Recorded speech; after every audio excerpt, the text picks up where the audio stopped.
bringing in Peter Schiff from Euro Pacific Capital, always a great friend of ours on the show. Peter, last time we spoke, you said the Fed rate hike was going to be disastrous for the market. We have been down about 8% since that rate hike, but certainly other factors out there have impacted the action that we're seeing, China being one of them. Want to get your take on what's happening now?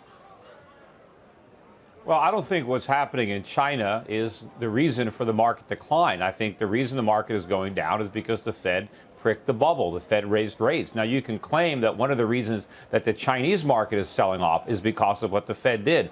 All of these problems are emanating from the Fed, yet we're trying to rationalize it by trying to pretend that what's happening in the U.S. stock market has to do with factors beyond our control. And I think that is a way to rationalize what's happening so that people can continue with this narrative that everything is fine, that the Fed we have a legitimate recovery, that the Fed can continue to raise interest rates and everything is going to be great, when all we had was a bubble and all the problems that everybody believes were solved have actually been exacerbated during the 7 years of 0% interest rates and quantitative easing.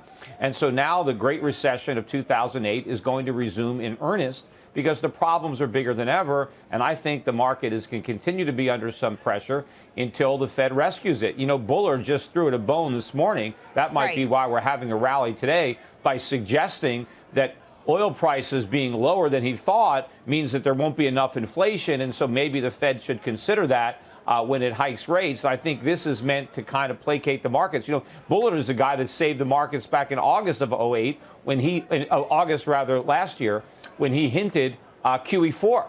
Right. Peter, let me ask you this and go back to the first point that you made, that the bubble was pricked by the Fed here and that the Fed has an impact on what's happening in China. Break that out for me a little bit more so the viewers really understand why the Fed has an impact on the negative sentiment that we've seen there. Well, what's happening in China is you're having pressure on their currency, the yuan, because many other currencies have already dropped on anticipation of all these rate hikes that are never actually going to materialize. So it's the weakness in yuan that's causing the capital flight from the Chinese markets. But all of that is based on the Fed raising rates and the erroneous belief that a lot more rate hikes are going to follow, that this is going to be some kind of normal tightening cycle. It's not. But is it's that an erroneous belief? Because even since the first hike, people have been discounting the fact that we're going to see 4 hikes this year. Nobody is saying that anymore. Well, the Fed is still saying that, but I don't think that it's going to happen. And meanwhile, look at where the economy is. I mean, we could already be in a recession. The fourth quarter is going to be extremely weak. It'll probably be below 1%. It might even be negative. We'll see for the fourth quarter of last year.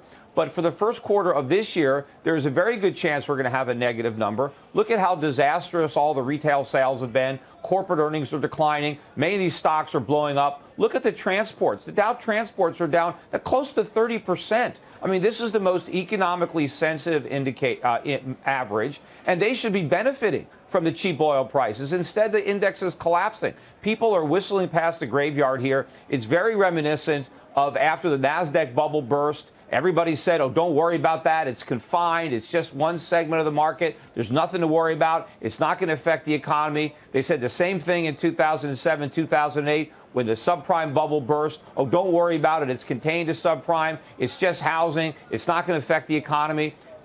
When people believe something that's false, they tend to hold on to those beliefs, and it takes a long time before they finally concede that what they were believing all along was not true. Peter, how far do you think we could go down? As I mentioned, we're down about 8% since that last rate hike. 10% is where we start to consider it a correction, a bear market. What do you see happening this year in terms of a percentage basis, how much we can drop?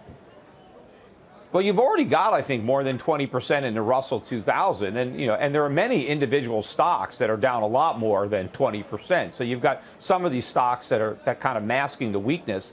But it all depends on the Fed's pain tolerance. The markets are going to drop until the Fed changes the game. So when is the Fed going to take away the rate hikes? When are they going to cut? When are they going to launch QE4? Because that's the only thing that's going to put a floor beneath the market, because the economy is going into recession.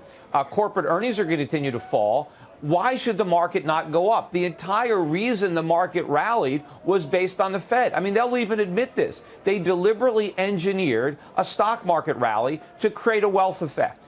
Well, that phony wealth caused the economy to do things that it shouldn't have done. People behaved in ways that they wouldn't have behaved had they not had all this phony wealth. Well, now that that phony wealth is disappearing, we have to basically correct all the damage. And so there's nothing really for the market to do to go down until the Fed comes back with more QE.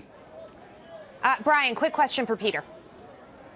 Well, my question would be, Peter, we know that you love gold, obviously. But given all these circumstances that you're outlining here, where are you putting your money? Besides gold, where are you putting your money right now? Are you just standing on the sideline waiting for the Fed to do something, then you'll buy stocks? Or are you going into bonds right now? What are you doing with your money right now?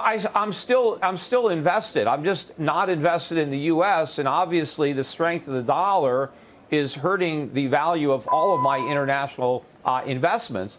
But I am waiting for the Fed to capitulate, for the Fed to admit that the economy is weaker than they believed and that they're going to do more stimulus. And I believe that is going to be very good for the foreign investments that I'm holding. And yes, I do hold gold, and gold has risen somewhat since the Fed hiked rates, but it really hasn't risen that substantially because people still believe in the myth of this recovery. They still believe the U.S. economy is the cleanest dirty shirt in the hamper, and I don't think it's even close to being true. And I agree with your previous guests. I think people are overestimating the problems overseas. I think overseas economies are in much better shape than is generally perceived. And I think the single biggest thing undermining some of the overseas economies is the belief that the dollar is going to continue to rally, is the belief that the Fed is going to raise rates. Once they realize that that's not true and the dollar starts to fall, that's going to take a lot of pressure off these global economies. That's going to provide a lot of relief for those markets. And I think there's a lot of opportunities for profits once the story reverses.